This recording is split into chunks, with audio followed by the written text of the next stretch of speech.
तो कैसे हैं आप सभी लोग। तो मैं शिवानी स्वागत करती हूँ आप सभी का आपके अपने प्लेटफॉर्म कॉन्सेप्ट आईटीआई पर।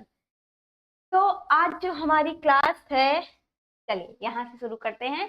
आज जो हमारी क्लास है वो क्लास नंबर कौन सी 18 होने वाली है।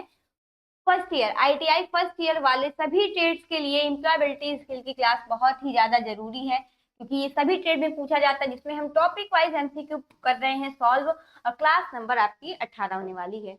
तो पहले की क्लास आपको कहाँ मिलेगी, तो इसके लिए आपको क्या है, कॉन्सेप्ट आईटीआई हमारा चैनल है, इस चैनल को सब्सक्राइब कर लीजिएगा। और साथ ही साथ जब आप प्लेलिस्ट वाले ऑप्शन पर जाएंगे तो वहां से आपको सारी क्लासेस मिल जाएंगी। तो शुरू करते हैं अपनी को। पहला क्वेश्चन आपसे क्या कह रहा है, हमारे काम या परफॉर्मेंस के बारे में की गई नेगेटिव बातों को क्या कहा जाता है। मान लीजिए आपके कोई काम है, ठीक है, उसकी परफॉर्मेंस क्या है, हमारे काम या परफॉर्मेंस के बारे में की गई नेगेटिव बात के बारे में क्या की जा रही, नेगेटिव बात की जा रही है। तो क्या है, प्रशंसा है, बधाई है, आलोचना है, या फिर इनाम, या फिर क्या है आपका इनाम है। तो जाहिर सी बात है इनाम तो नहीं होगा, क्योंकि यहाँ पे क्या हो रही है, आपकी नेगेटिव बातें की जा रही है। नेगेटिव बातें जब की जाती हैं तो वहां ना प्रशंसा होती है ना बधाई होती है। वहां पे क्या किया जाता है, आपकी आलोचना की जाती है। क्या की जाती है, आलोचना की जाती है आपके परफॉर्मेंस के बारे में। अरे उसने तो ऐसे कर दिया, उसने तो ऐसे कर दिया ना, है ना। तो इसको हम क्या बोलते हैं, आलोचना बोलते हैं। तो ऑप्शन नंबर सी आपका यहाँ पे करेक्ट आंसर हो जाएगा। आगे बढ़ते हैं। अगर किसी इंसान को क्या है, कड़ी गलत और बहुत नेगेटिव बुराई मिलती है, ठीक है, बहुत कुछ लोग होते हैं ना कि जब वो कुछ अच्छा नहीं कर पाते हैं, आपकी बराबरी नहीं कर पाते, वो क्या करते हैं, आपकी बुराई करते हैं। ठीक है, अरे उसने तो ऐसे कर लिया होगा तो उसका सिलेक्शन हो गया, अरे उसने नकल से पास हो गया। तो वो क्या करते हैं, आलोचना, क्योंकि वो आपकी बराबरी नहीं कर पा रहे हैं, तो वो क्या करेंगे, आपकी बुराई करेंगे जितनी ज्यादा उनसे हो सकेगी। तो वही क्या कर रहा है, कड़ी गलत और बहुत ज्यादा निगेटिव बुराई करते हैं। तो वह बहुत दुखी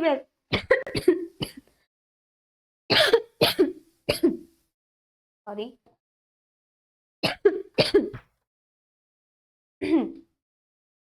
ठीक है, तो वो क्या करते हैं, बहुत दुखी महसूस करने लगते हैं। तो आपके बारे में जाहिर सी बात है, कोई बहुत ज्यादा बुराई करे तो आपको सुनकर क्या लगेगा, बुरा फील होगा। तो यह किस तरह की आलोचना है, आलोचना सहायक है, निष्पक्ष आलोचना है, अनुचित आलोचना है, या फिर सकारात्मक यानी कि पॉजिटिव आलोचना है। तो जाहिर सी बात है, किसी की आलोचना इतनी ज्यादा कर देना कि वो व्यक्ति क्या हो जाए, दुखी महसूस करने लगे। अनफेयर अनफेयर क्रिटिज्म यानी कि अनुचित आलोचना, ठीक है। यानी कि इतनी ज्यादा भी किसी की बुराई मत करिए कि उसको क्या है, सुनकर बुरा लगे और वो क्या, उसकी हिम्मत टूट जाए। तो ऑप्शन नंबर सी आपका यहाँ पे बिल्कुल करेक्ट आंसर जाएगा।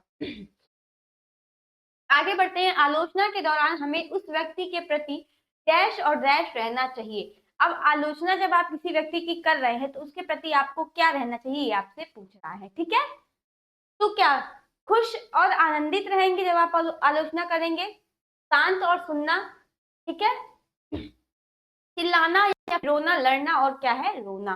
तो जाहिर सी तरीका है, देखिए अगर कोई भी व्यक्ति आलोचना कर रहा है आपकी, तो उस दौरान आपको क्या रहना है, शांत रहना है और चुपचाप सुनते रहना है। क्या करना है, क्यों मैम, कोई हमारी बुराई करेगा तो हम क्यों सुने, उसको करने दीजिए बुराई। क्या है, आप उसको करने दीजिए बुराई, ठीक है।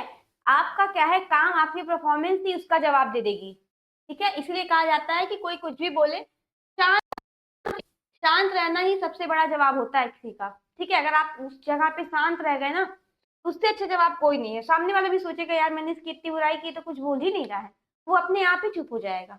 चलिए, प्रिया को अपने लेटेस्ट प्रोजेक्ट के बारे में अपने मैनेजर से क्या है, कंसिस्ट यानी कि हेल्पफुल क्रिटिज्म मिला, उसे क्या करना चाहिए। अब वो क्या करेगी, सुनना, समझना, उसके मैनेजर को धन्यवाद, या फिर इनमें से सब, या फिर क्या कह रहा है, इनमें से सब। तो जाहिर सी बात है वो सुनेगी भी, ठीक है, उनकी बातें के भी सुनेगी, समझेगी भी, और उनके मैनेजर को अपने धन्यवाद भी कहेगी। यानी कि ऑल ऑफ दिस यहाँ पे आपका बिल्कुल करेक्ट आंसर हो जाएगा, ठीक है। कोई भी आपकी मदद करता है तो उसकी बातों को भी सुनना चाहिए, समझना चाहिए, और उसको धन्यवाद भी कहना चाहिए। आगे बढ़ते हैं। किशोर के मैनेजर ने उसे पॉजिटिव और नेगेटिव फीडबैक दिया। कैसा दिया, पॉजिटिव और नेगेटिव फीडबैक दिया।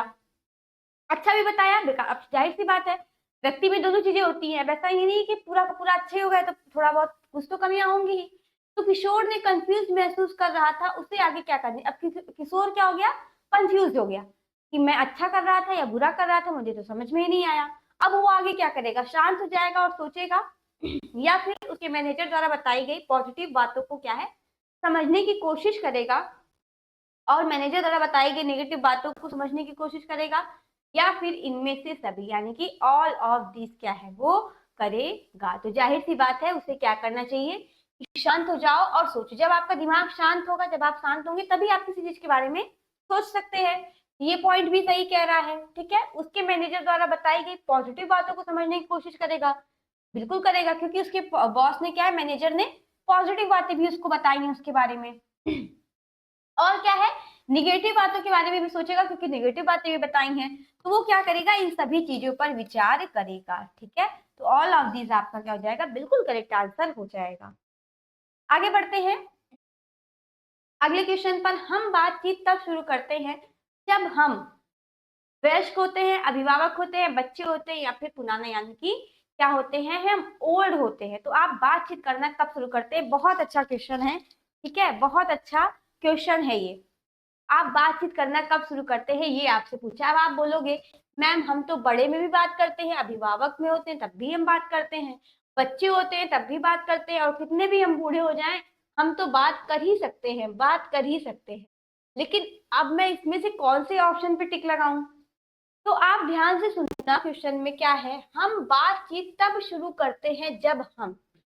तो जाहिर सी बात है, आप कब, क्या 4-5 साल के बाद बच्चे बोलने लगते हैं ना, बोलने लगते हैं। तो कब से आप बोलना शुरू करते हैं, बचपन से ही, चिल्ड्रन से ही, जब आप बच्चे होते हैं, ठीक है। जब बच्चे होते हैं तभी से आप क्या है, बातचीत करना शुरू कर देते हैं, ठीक है। तो इसमें कंफ्यूज नहीं होना है कि मैम वयस्क में लगाएं कि अभिभावक में। अब रीता अपने कस्टमर से बात करती है, लेकिन वह समझ नहीं पाती है कि वो क्या चाहते हैं, उसे क्या करना चाहिए बताइए।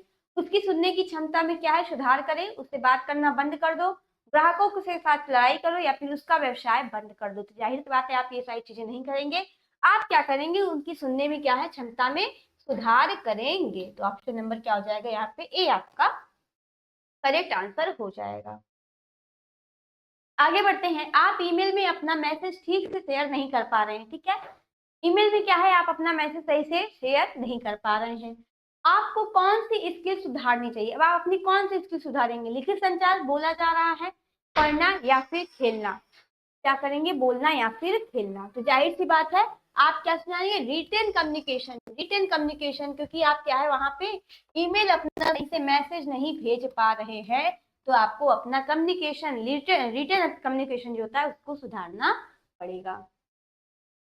आगे बढ़ते हैं। आप दूसरों से बातचीत करने में डरते हैं, क्या करते हैं, बहुत से लोग होते हैं जो दूसरों से बातचीत करने में डरते हैं। इस समस्या को हल करने की कुछ तरीके क्या है, अब इस समस्या को आप कैसे हल कर सकते हैं। कम्युनिकेशन के बारे में अपनी खूबियां खोजें, कम्युनिकेशन में अपनी क्या है कमजोरियां ढूंढें, अपनी कमजोरियों को बेहतर बनाने और उसके बारे में और जानने के तरीके के खोजें, या फिर डी कह रहा है ऑल ऑफ दीज, क्या कह रहा है, ऑल ऑफ दीज। तो जाहिर सी बात है क्या, अगर आपको कम्युनिकेशन के बारे में नॉलेज नहीं है, आप अच्छे से बोल नहीं पा रहे हैं, या बोलने से क्या है डर रहे हैं, बोलने से क्या है डर रहे हैं, तो आप क्या करेंगे, क्या करेंगे, कम्युनिकेशन के बारे में खूबियों को भी खोजेंगे, कमियां भी ढूंढेंगे, और क्या करेंगे, अच्छे तरीके जानेंगे, जानने की क्या करेंगे, कोशिश करेंगे। तो ऑल ऑफ दीज आपका यहाँ पे क्या है, बिल्कुल करेक्ट आंसर हो जाएगा, ठीक है भाई। जब आप अपनी कमियां जानेंगे तभी आप उनको दूर कर सकते हैं, अगर उससे बचेंगे तो आप दूर नहीं कर, ठीक है। आगे क्या कह रहा है, किसी से मिले कंस्ट्रक्टिव फीडबैक पर आपको कैसे जवाब देना चाहिए। अब आपको कोई फीडबैक दे रहा है, मान लीजिए कुछ लोग होते हैं कि अच्छा फीडबैक देकर जाते हैं, कुछ लोग होते हैं बुरा। मैं यहाँ पढ़ा रही हूँ, कुछ लोग होंगे जिनको बहुत अच्छे समझ में आ रहा होगा, तो वो क्लास को रेगुलर देखते होंगे कि मैम अच्छा पढ़ा रही है। कुछ आप में से होंगे तो थोड़ा सा मेरी बातों को नहीं समझ पा रहे होंगे, हो सकता है, ठीक है ना। तो वो क्या करेंगे, उनको थोड़ा सा मेरा सा पढ़ाने का तरीका हो सकता है ना सही लग रहा हो, ठीक है। तो हर तरीके के लोग होते हैं, ऐसा थोड़ी है कि उनको नहीं पसंद तो हम पढ़ाना बंद कर देंगे। अब उनका सही तरीका क्या है कि वो हमसे कमेंट करके पूछ सकते हैं कि मैम आपका ये चीज हमें समझ में नहीं आया, तो हम उसको क्या कर सकते हैं, सुधार कर सकते हैं। अब ये सोच कर कि हाँ आप लोग जवाब नहीं दे रहे हो तो हम क्लास बंद कर दे, ये तो गलत तरीका होता है। तो सही तरीका क्या है, अगर आपको कोई फीडबैक दे रहा है तो सुनो और समझो। हम क्या करेंगे, आपकी बात को सुनेंगे और समझेंगे, उस व्यक्ति से क्या करेंगे, बहस करेंगे। बिल्कुल बहस हम आपसे नहीं कर सकते, ठीक है। घबराहट महसूस कर रहा हूँ, या फीडबैक को हम अनदेखा कर देंगे। तो हम अनदेखा भी नहीं कर सकते, हम क्या करेंगे, जाहिर सी बात है सुनेंगे और समझेंगे और अपने में क्या है और भी ज्यादा सुधार लाने की कोशिश करेंगे। तो ऑप्शन नंबर ए आपका यहाँ पे करेक्ट आंसर हो जाएगा। ठीक है, फिर हमारा आखिरी क्वेश्चन। उम्मीद करते हैं आपको क्लासेस बहुत अच्छी लग रही होंगी, सभी लोगों ने चैनल को सब्सक्राइब करके रखा होगा और जल्द ही हमारी क्लास क्या है, एप्लीकेशन पर शुरू होने वाली है। तो सभी लोग हमारे साथ जुड़े रहिएगा, जैसे ही कोर्स आएगा हम आपको इंफॉर्मेशन दे देंगे। ठीक है, तो मिलते हैं आपसे अगली क्लास में। तब तक के लिए धन्यवाद, ख्याल रखिए, अच्छे से पढ़ाई करिए।